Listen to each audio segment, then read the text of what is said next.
En 2021, après JC, les marchés étaient couverts de liquidités.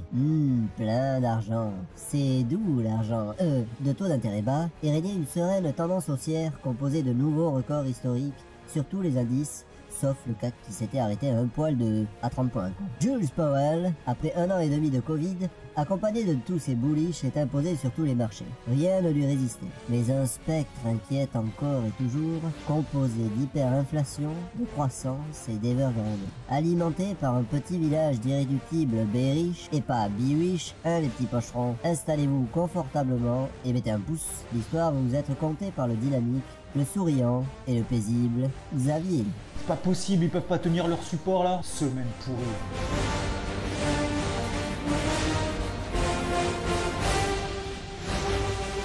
La semaine sur les marchés s'est décomposée en 3 phases. Lundi très calme après l'énorme rebond qu'on avait connu la semaine passée, où la majorité des indices, souviens-toi, ont particulièrement bien réagi sur des gros niveaux daily, et tout s'est accéléré avec une grosse sueur froide. La remontée des cours de l'énergie, pétrole, gaz, qui signifie une poussée de l'inflation, matérialisée par la remontée du taux à 10 ans aux États-Unis qui s'est emballé au-dessus des 1,50%, le dollar qui s'est embrasé, entraînant un repli de l'euro-dollar sous les 1,17, et le lendemain, ce sont même les métaux précieux qui ont commencé à s'effondrer, or, argent. L'indice SP500 a perdu même plus de 2%, et sauf erreur de ma part, c'est seulement la 3e fois cette année qu'il perd plus de 2%.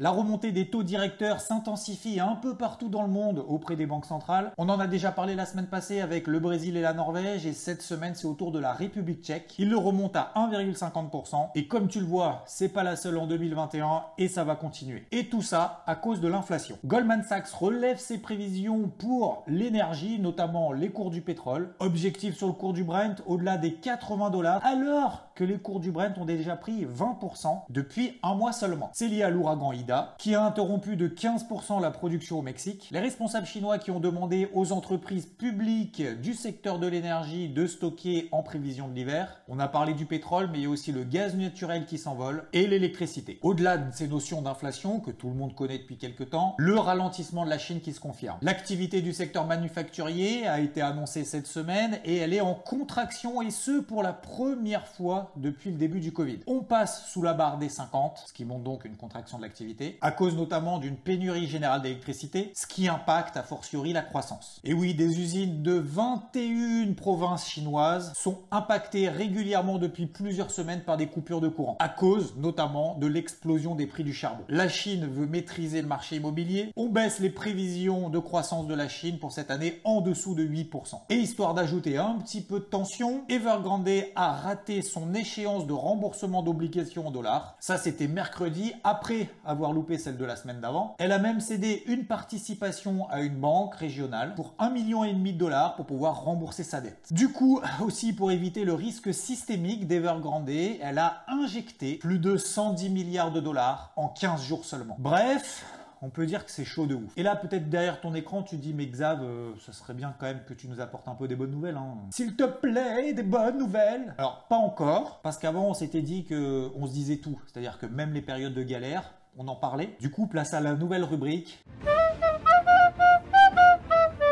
Au-delà d'une première partie de la semaine où je me prends un stop loss sur le SP500, bah oui, tendance haussière sur le SP, retour sur la borne basse d'un canal ascendant, je paye, stop en dessous, et puis finalement, stop loss déclenché. Dans le même temps, une zone de vente sur l'IBEX qui a été identifiée, que je vous ai partagé dans le carnet de bord, vente sur signal, objectif retour milieu de range, objectif atteint sur l'IBEX. Et d'ailleurs, tu remarqueras que le deuxième plan de la semaine, c'était plutôt payer la borne basse du range. On y retourne, direct, l'IBEX réagit. Et après cette sueur froide sur les indices, on revient sur des zones d'achat sur le SP500, le Nasdaq, je paye, ça part pas, je repaye, ça part, puis ça retombe. Je bascule ensuite sur le Dow Jones à la place du SP500 et du Nasdaq. Pourquoi? Parce qu'il monte plus vite que ses homologues, à cause du taux à 10 ans. Et oui, cette remontée du taux à 10 ans favorise les cycliques au détriment des technos. La minute pédagogie avec Xavier Fenot. Les technos empruntent pour investir. Si les taux remontent, ça coûte beaucoup plus cher. Donc, plus difficile à rembourser. En tout cas, ça entachera au minimum leurs bénéfices. Et vu qu'elles sont déjà très bien valorisées, ça entraîne une rotation sectorielle. Et avec tout ce qui se passe autour de l'inflation, le tapering de la Fed à venir, les investisseurs ne veulent plus d'obligations, le prix des obligations baisse, les taux remontent parce qu'on en veut moins. Bref, on a été où? Oui, je paye donc les indices américains. Le Dow Jones atteint le premier objectif des 34 700 points. Ouf, on allège une partie. Stop au cours d'entrée. Derrière, déclenchement du stop au cours d'entrée, ça s'effondre. Bref, c'était une grosse galère pour travailler à l'achat, parce qu'il y avait une pression baissière qui s'est installée. J'ai bossé pour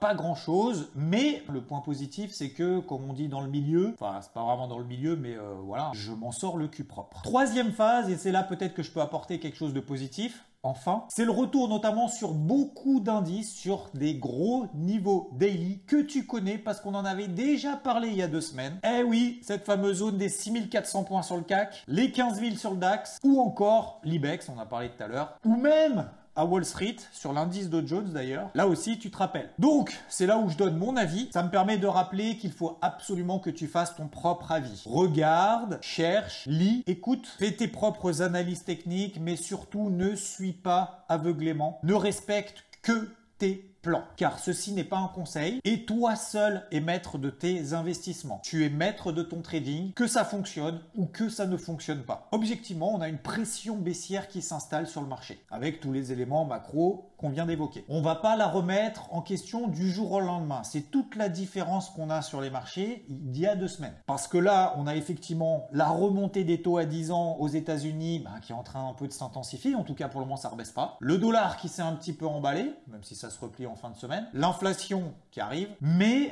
malgré tout ça, j'arrive pas à être vendeur sur ces niveaux. Qui, oui, ont déjà entraîné une réaction positive dans le passé. Par contre, là où c'est certain, c'est que si le marché est positif et optimiste, faut qu'il réagisse là, maintenant, dans les prochains jours. Parce que si on explose, si on arrive à rompre tous les niveaux là qu'on a vus, là clairement on passe en dynamique baissière moyen terme et là c'est plus la même histoire, c'est plus le même délire. Donc tu l'as compris, je vais chercher probablement des signaux d'achat autour de ces zones. Ça veut pas dire payer et puis attendre, mettre la maison et attendre que ça remonte. Et si j'ai pas de signaux d'achat dans ces zones, je resterai out de tout mouvement baissier. Tu l'as compris, malgré tout ce qu'on a vu, j'arrive pas à être pessimiste sur ces gros niveaux pour le moment technique. Alors c'est clair, l'ambiance est lourde et pesante, mais on n'est pas encore en mode panique. D'ailleurs, tu mets l'image du VIX. Et là où c'est plus positif, comme on l'a déjà vu, ça fait 2 semaines qu'on en parle, sur l'or qui a tenu cette zone d'achat des 1730 $, ou le silver, même si effectivement on s'est fait peur sous les 22 $, ça va mieux parce qu'on est en train de les reconquérir et cette grosse zone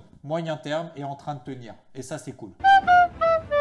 Et quant à elle, après une semaine plutôt particulièrement calme, vendredi midi, je sais pas ce qu'ils ont mangé, bam, tout s'est excité. La capitalisation totale qui avait très bien tenu cette zone de support, oui, je sais, pardon, je suis un peu saoulant avec ça depuis maintenant plusieurs semaines, mais en même temps, c'est ce qui nous permet d'avoir un point de repère. Et tu vois cette oblique descendante, elle a été franchie, ce qui permet finalement d'invalider cette pression baissière qu'on connaissait maintenant depuis 2-3 semaines. Pour autant, rien n'est acquis, on reste dans un range, rectangle bleu ici, avec toujours cette espèce de systématisation, j'ai envie de dire, qu'on peut avoir. Achat sur repli, proche des supports, allègement sur rebond, parce que la tendance reste neutre, on est flat sur le marché. Et oui, on voit très bien la moyenne mobile à 20 et 50 jours, ça nous permet de matérialiser dans quelle situation est-ce qu'on est en termes de tendance. On voit qu'on est complètement plat et qu'on est en train de les rejoindre. Mais déjà, ce qui est vraiment positif, ce qu'on a connu vendredi, c'est qu'on est repassé au-dessus de 2000 milliards de dollars de capitalisation. Par contre, il faudra au cours de ces prochains jours bien s'installer au-dessus, c'est-à-dire rester dans la moitié haute, la moitié positive de ce range. La question, c'est de savoir maintenant qu'est-ce qu'on peut payer. Alors déjà, il faut savoir, et comme on a déjà parlé, les plus fortes finalement tiennent très bien. Et même quand il se passe pas grand-chose sur le marché, elles ne baissent que très peu. La bonne surprise, alors on en avait déjà parlé mercredi, oui, faut être obligé de s'abonner parce qu'en plus du fait que tu as peut-être loupé le crypto hebdo de mercredi, il va y avoir probablement sur la chaîne quelques nouveautés de manière incessamment sous peu. Voilà, je veux pas trop en dire plus, m'avancer parce qu'on n'est jamais sûr de rien, mais on est chaud quand même sur une nouvelle façon de faire. Ah, on est motivé à bloc, parce que vu le retour que vous faites, franchement, ça fait plaisir, ça donne envie d'en faire plus, et ça fait je sais pas combien d'années d'ailleurs qu'on fait ce format, mais va falloir accélérer. Voilà, c'était l'instant auto-publicitaire. Et merci. Donc on disait, oui, BNB, le Binance Coin. Binance, le plus gros broker crypto au monde. Son coin s'est enflammé, elle faisait partie des plus faibles. Il a pris 20% en 3 jours. Donc d'ailleurs, peut-être au moment où tu es en train de regarder la vidéo, on a déjà atteint le deuxième objectif. Bref, peu importe. Mais tout ça pour dire qu'il suffit finalement d'une bonne nouvelle ou l'absence de mauvaise nouvelle, puisque Binance a annoncé ne pas avoir d'activité en Chine pour que bim, ça me permet de travailler des dossiers retardataires. Preuve aussi que c'est pas parce qu'on est en galère sur une certaine classe d'actifs que c'est forcément le cas partout. Concernant l'exposition long terme, ça n'a pas changé. On peut se permettre d'accompagner parce que ça peut essayer de prendre des cryptos retardataires en étant quand même toujours vigilant sur les invalidations. Parce qu'encore une fois, panique, on panique pas, on essaye de chercher justement à payer. Et quand ça pump, oui,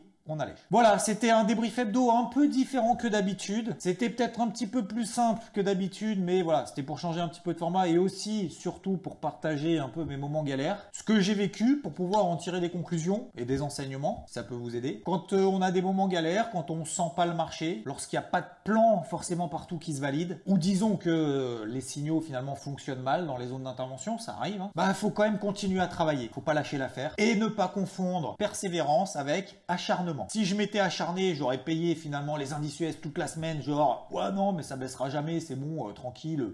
Alors que la persévérance, c'est travailler ces signaux d'achat de manière rigoureuse dans les zones d'intervention qu'on a déterminées à l'avance. Et ce, tant que c'est pas invalidé. Une fois que c'est invalidé, bam, ça dégage. Deuxième chose, travailler d'autres actifs. Ça permet d'éviter de rester focalisé sur ce qui nous semble beaucoup plus difficile. 3. J'ai pas de signaux qui vont dans mon sens, bah, je laisse tomber temporairement. C'est pas bien grave, il y a personne qui me met un pistolet sur la tempe en disant ah mon gars, tu prends une pause maintenant, soit à l'achat, soit à la vente. Dites, mieux vaut garder des cartouches au moment où on identifie des opportunités. C'est autour de la question du jour, même 2 questions, allez soyons fous. MM50 quoi, il y en a plein. Moi j'utilise simplement les moyennes mobiles simples. Moving Average. Si tu utilises par exemple TradingView, tu as effectivement différentes moyennes mobiles. Moi, j'utilise pas les exponentielles par exemple. Deuxième question, exposer 30-40% de quoi? Bitcoin, Ethereum. J'essaye de partager ici quelques idées, t'en as également sur IVT. Fais-toi ta propre opinion, sélectionne les dossiers pour toi qui sont les plus solides dans une optique de long terme. Mais comme vous l'avez compris, depuis ces dernières semaines et même mois, il y a plus performant que le Bitcoin ou l'Ethereum, même si ça reste bien évidemment toujours les références. Il y a beaucoup de cryptos qui sont dans des tendances baissières, pourtant ce sont des projets très solides. Donc ça peut être l'occasion de rentrer sur ces dossiers-là, mais aussi de trouver des choses un petit peu plus dynamiques, notamment les dossiers les plus solides, celles qui relancent le plus vite. On en a déjà parlé beaucoup ici, et encore une fois, c'est pas un conseil d'investissement, faites votre propre idée. Il y a du Luna,